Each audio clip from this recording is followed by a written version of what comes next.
On vous retrouve, chers invités, pour la suite de Regards croisés. Horus Donkovi, activiste panafricain, Gabin Adjao, juriste et analyste politique. Le journaliste Ibrahim Acha également là. Il est directeur de publication de Temps Nouveau. On va filer en République démocratique du Congo. Mais vous voulez ajouter quelque chose très vite, Horus Donkovi? Oui, donc je faisais la situation syrienne. Voilà, donc je faisais l'exemple sur les écoles. Vous verrez la même chose pour les exemples du système de santé. Actuellement, vous allez en hôpitaux publics.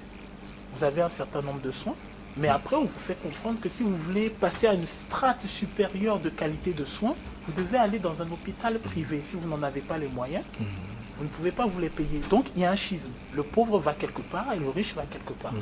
Vous prenez le système qui est très louable, qui est celui du système d'assurance, qui est à la mode et qui aide un certain nombre de gens. Pour l'instant, c'est magnifique parce que vous voyez l'État qui appuie. Mais ce qui va être dramatique, c'est qu'on se retrouve dans un système américain où on privatise l'assurance et où, grosso modo, celui qui n'est pas assuré n'a pas de soins. Donc, il y a vraiment, au niveau des États africains et des gouvernants, une exigence de projection et de savoir concrètement quel est le modèle de développement que l'on souhaite.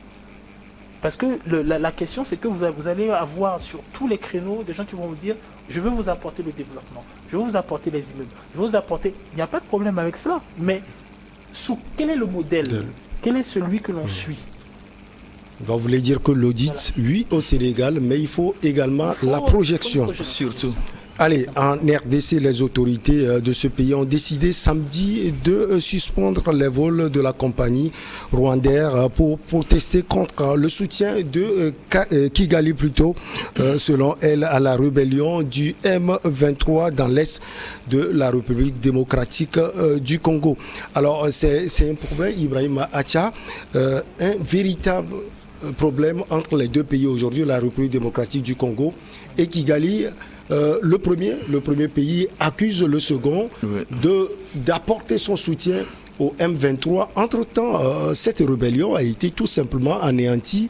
Comment se fait-il qu'elle revienne et aussi en force? C'est très prévisible parce que cette rébellion a été anéantie en 2013, si j'ai bonne mémoire, en tout cas les opérations qui avaient été menées par les forces congolaises qui avaient lutté farouchement contre cette rébellion. Et la précision aussi à faire est que cette rébellion est en majorité constituée de Tutsis. Et c'est des Rwandais mais qui sont installés en RDC. Et donc cette rébellion était plus ou moins soutenue selon certains rapports des ONG par Kigali, en ce sens que ceux qui régentent Kigali aujourd'hui, ce sont des Tutsis. Et vous comprenez directement la liaison, et la sympathie et tout ce qui peut naître comme aide ou bien partenariat entre Kigali et cette rébellion installée de l'autre côté de la RDC. Et pour mieux comprendre la chose, il faut savoir aussi que il y a aussi des forces en majorité Hutus qui étaient au pouvoir au Rwanda, qui étaient soutenus par feu Mobutu. Donc c'est des pays frontaliers, mais qui ont des enjeux économiques très énormes, et les intérêts étaient aussi en jeu par rapport à ces intérêts, le contrôle des gisements, le contrôle aussi de tout ce qu'il y a comme transactions et trafic dans ces régions, faisait que chaque pouvoir, chaque régime qui venait au pouvoir, que ce soit en RDC ou bien au Rwanda, avait un agenda précis, et il fallait aussi choisir des partenaires pour pouvoir remplir cet agenda. C'est ce qui a fait que lorsque le M23 a été chassé, ils ont tout fait, ils se sont réfugiés vers l'Ouganda. Et tout récemment, il y a un semblant de relation entre la RDC et l'Ouganda. Pour traquer les AFDN. Voilà, pour traquer les AFDN. Mais c'est mal vu du côté de Kigali. Et vous comprenez que s'il y a de cette transaction pour pouvoir traquer les autres rebelles, et c'est en Ouganda, ça voudrait dire que tous les Tutsis qui ont fui les Tutsis armés, bien évidemment, et qui ont fui la RDC pour aller vers l'Ouganda, s'il y a un rapprochement de la RDC avec le Rwanda, c'est qu'ils sont... Ils ne seront pas, à mon avis, aussi... ils ne mèneront pas une vie assez paisible là-bas. Donc il y aura forcément à un moment donné des velléités de pouvoir les arrêter ou bien d'agir contre leurs intérêts. Donc automatiquement, il va falloir qu'il y ait une résurgence de cette milice au niveau de la RDC et de manière à ce que les cartes puissent être redistribuées, de manière à ce que on revoie en quelque sorte comment amener à pacifier cette région. Donc c'est, je peux dire, un positionnement du Rwanda qui ne dit pas son nom, mais il nous est personnellement, il m'est très difficile de dire avec une certaine aisance que c'est Kigali qui active le M23. Mais il faut reconnaître que c'est des gens qui sont vraiment qui ont un penchant. Deux militaires rwandais ont été présentés. Bien évidemment.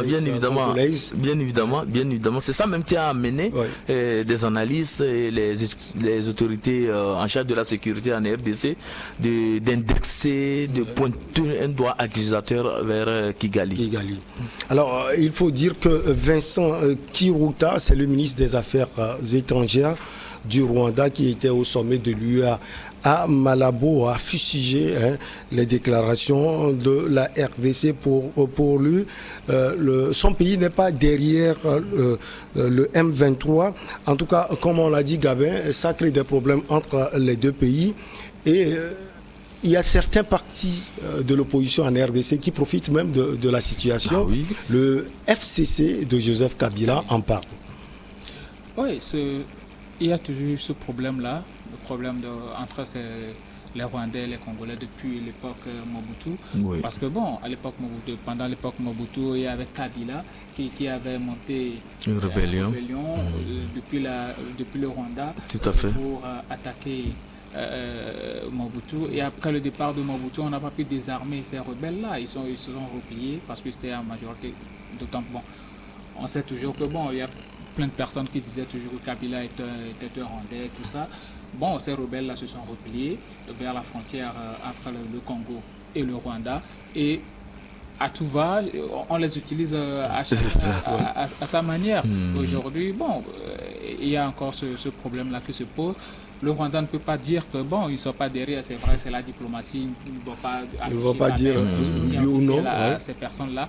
Et les outils, les rebelles-là se sont réfugiés entre-temps en Ouganda, mon grand frère. Mais aujourd'hui, il y a une relation qui est en train de se nouer entre RDC, Tshisekedi et l'Ouganda. Donc du coup, bon, cette rébellion-là s'est sentie menacée et s'est repliée encore sur la frontière entre le Congo et le Rwanda. Donc du coup, bon, le régime de la RDC est en train de se sentir menacé par cela. Et on connaît la relation de ces rebelles-là avec Joseph Kabila. Lui, il veut en profiter carrément pour pouvoir s'en emparer.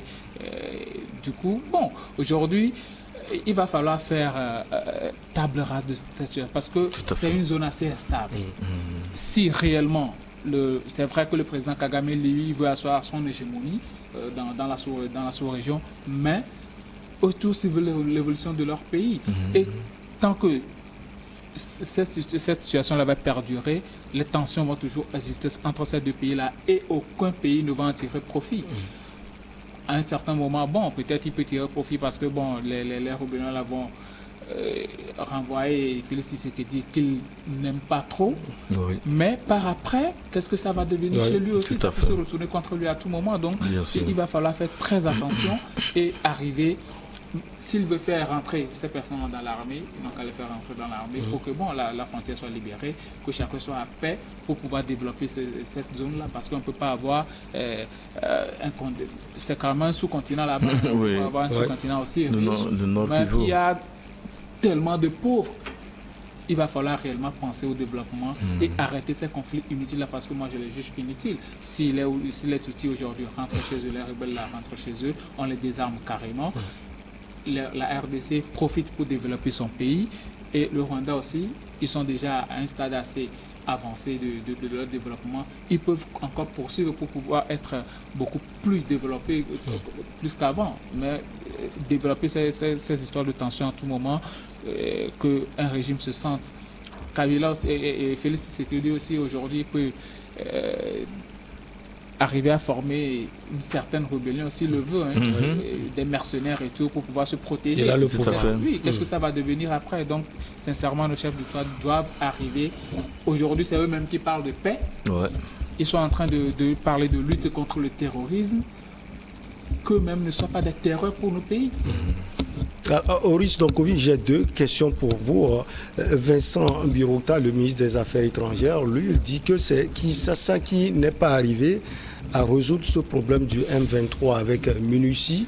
D'ailleurs, il a renchéri en disant que les autorités congolaises sont arrivées plutôt à diviser cette rébellion et c'est une branche qui revient en force. Ma deuxième question, est-ce que ce n'est pas cette collaboration, Ibrahim Matia l'a souligné tout à l'heure, avec l'Ouganda de Yoweri Museveni qui irriterait peut-être Kigali? Bon, je pense qu'il faut prendre peut-être le poisson par un autre bout. Lorsque vous avez les autorités rwandaises qui reprochent aux autorités congolaises d'avoir mal géré le rapport aux rebelles, je trouve ça c'est un peu ironique. Pourquoi? Parce que le Rwanda lui-même a toujours connu une rébellion à ses frontières, même du temps d'Abiyarimana. Oui. Ils ont toujours eu une rébellion à leurs frontières. Vous prenez le cas de l'Ouganda, ils ont toujours eu une rébellion à leurs frontières. Vous prenez le cas de Mobutu, il y a toujours eu une rébellion à la frontière. Qu'est-ce qui crée ces rébellions? Mais ce qui crée la rébellion, c'est que moi je pense qu'il faut partir déjà de l'histoire coloniale de toute la région. C'est-à-dire, il faut reconnaître, il faut, comment dirais-je, percevoir qu'il s'agit de constructions coloniales. C'est-à-dire ces États sont des constructions coloniales. C'est la première des choses la plus importante. La seconde, c'est que dans la construction coloniale, qui est notamment celle des Belges, le Rwanda, c'est un pays surpeuplé.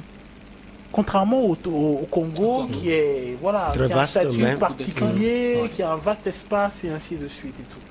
Donc peut-être que la chose que l'on n'ose pas élaborer au Congo, parce que justement, à un moment, au fur et à mesure des